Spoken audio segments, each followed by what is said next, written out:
just don't be, a scared little kitty cat going into retirement. It's like, man, I want to retire. I've saved some money. Like, let's go. Let's roll. Welcome to the show. This is the Build Big, Live Bigger podcast. This is where you get real clarity about retirement so you can build a plan that blesses your life instead of becoming it. We'll share what you need to hear to replace worry with confidence, protect what you've built, and actually live your dreams, not your fears in retirement. Let's dive in. So if you're the man of the house and you are running your financial plan off of a gut feeling, you are not leading, you are winging it, and that is a no-fly zone. So I wanted to talk about something. The primary focus of this episode is going to be on conviction behind your finances. And this is something that I have seen so much that it's really tripped a lot of people up from making good financial decisions, is their lack of conviction in what it is that they're doing. So if you're the man of the house, this episode is going to be focused on the decision maker. So if you're the decision maker in the household, maybe you're the female in the house and you make the financial decisions, this could also be pointing in that direction. But I just wanted to point something out that I have seen trip a lot of people up over the years, and that is lack of conviction around their financial planning and not having a clear picture of what it is you're wanting to accomplish and how much that can lead to bad decisions moving forward. So this is a solo episode today. Normally I have somebody to my right. Today I don't, because I wanted to go solo. So how can lack of conviction create problems? Well, lack of conviction will create a delay in anything. If you don't make a decision to do something, you're still making a decision just not to do something. So, if you're approaching retirement and you don't have a clear roadmap, a clear picture of what it is you want to accomplish, number one, and number two, how you're going to accomplish that goal, then you're not leading very well. So, a large reason why I wanted to talk about this episode is I think about the things that I am really good at. So, for me, it's coaching, it's finances. I like to think I'm kind of a numbers wizard. It's what I'm great at. But if my wife asked me to redo our kitchen floor, I would go on Google. I would look and see who has the best reviews in the area. I actually wouldn't get 2 quotes. I would probably only get one quote, as long as the guy or gal I was talking to sounded educated, sounded like they had done it before and had gotten XYZ result that I was wanting to achieve. I would hire them, because I don't have enough time to go and interview 3 and 4 people. So what I tend to find is a lot of people, as they're approaching retirement, and I get it, you want to find a good fit. You want to find somebody who's a good fit to do your financial planning. But so many people get paralysis by analysis by talking to 6 or 7 different firms. And they definitely talk to somebody who is capable in that mix, but it's so clouded by this.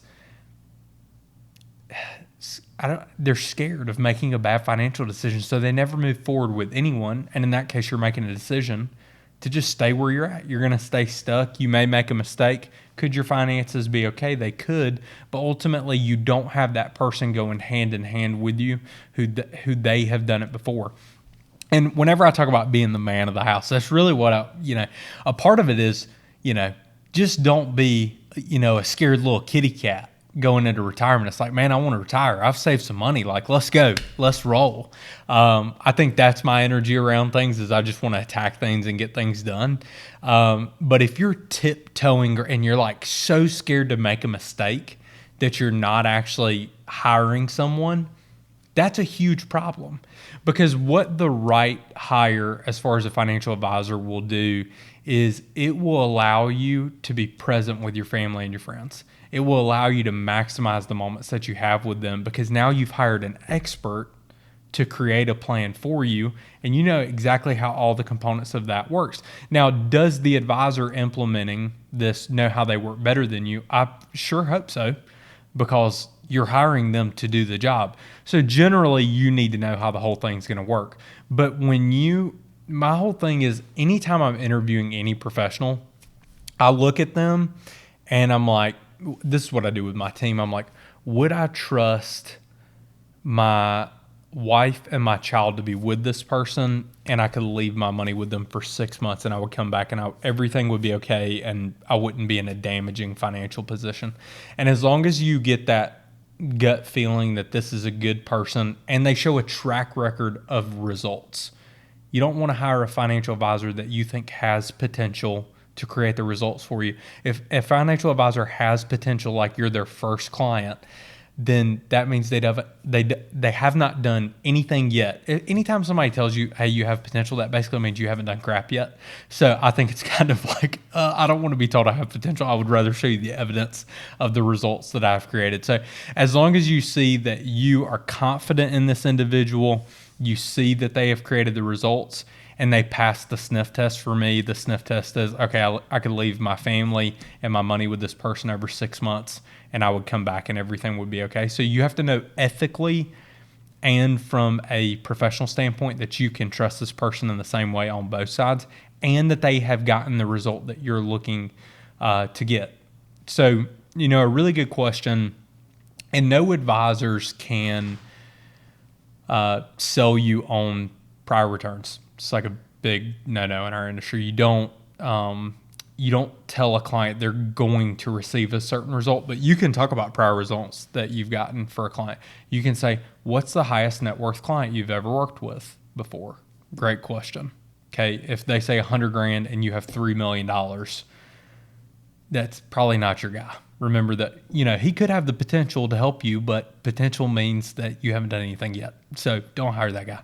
Second thing is, okay, not only have they created the results, so what's the biggest client that have you worked with someone like me before is the first thing. Second thing is, have they created the results? Okay, great. Your best client has, I don't know, $6 million.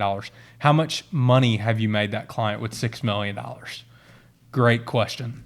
Obviously, they can't share any information with you about that person, but they can generally talk about the returns. They could potentially show you redacted statements. It just depends. But the thing is, you want to know that the person that you are entrusting your assets with, that they're better at the thing than you are. And here's another thing. I tend to find, and I'm not telling you to go into this like, you have to know that I've also seen this on the other end of the spectrum. People can be overconfident too.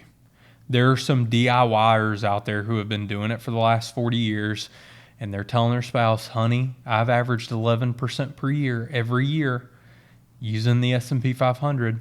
I'm not going to hire a financial advisor because we don't have anything to worry about. And they have 100% of their assets in an index fund, and they're like, and index funds beat all financial advisors. Well, did you know that the S&P 500 dropped and it took it 5 years to recover? That's a roller coaster ride. So a lot of people they mistake the success in their accumulation phase they get a big ego as they go into retirement, and ego is the enemy. Like, humility is king. Ego is the enemy. Do not hurt yourself based on your prior results. It's completely different whenever you go into retirement because there's all these different factors that come into play. You have taxes, Social Security.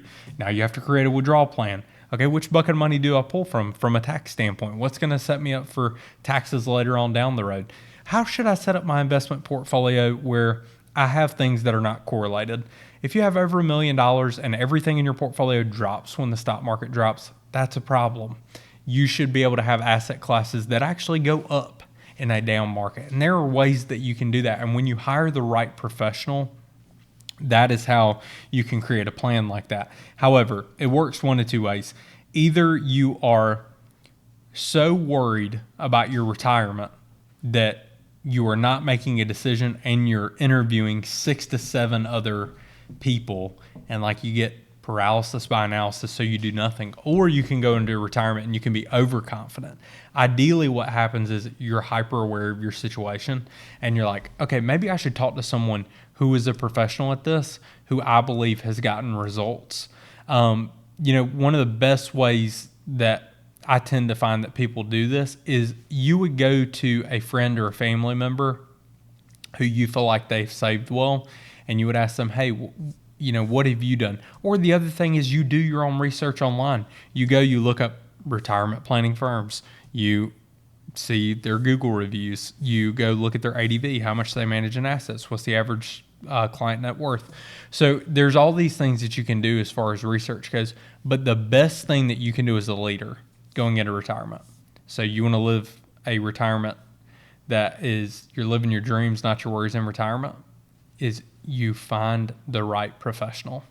Here's the basics. This is going to be like the shortest podcast episode I have ever done. This is what I want you to know. If you're worried about retirement, you need to call somebody. You need to call somebody, and you need to call someone who's gotten the result for someone else. The same way you wouldn't build your own house. And if you have, I ask this question a lot of times whenever we do our marketing events. I'm like, hey, has anyone built their own house? Maybe one person in the crowd will raise their hand if there's 50 or 60 people in the group. I'm like, all right, great. Karen and Jim, you guys built your own house. Would you do it again? No.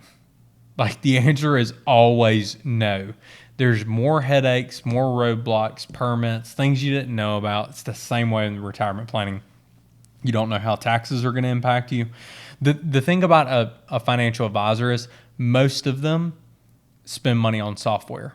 A subset of them spend a lot of money on software. Like, they outsource. So it's kind of like having subcontractors, right? Whenever you would build a house, you would find a flooring guy. Your general contractor has a flooring guy. He's got a sheetrock guy. He's got a cabinetry guy. But you find all these specialists. Well, it's the same way in the advisory world. A great advisor spends a ton of money every year on software. Everything you could think of: Social Security, taxes, income planning, scenario planning. If X happens, what is Y effect? But when you have a normal how do you create confidence? Like, how is a team so confident? Jonathan, how is a firm any different than me doing it myself?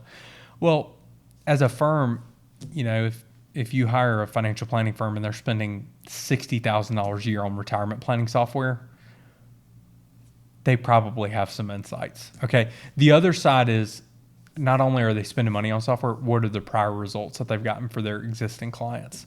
Another great question to ask an advisor is, what percentage of you guys' business every year comes from referrals? That's a really good way to know if they have an organic growth rate. You will want to target them to answer that question by more than 30%. That would be the goal. But shortest episode ever. If you need help, you call someone. And the thing is, don't get paralysis by analysis. You look at a person, you say, can I trust this person? Question number one.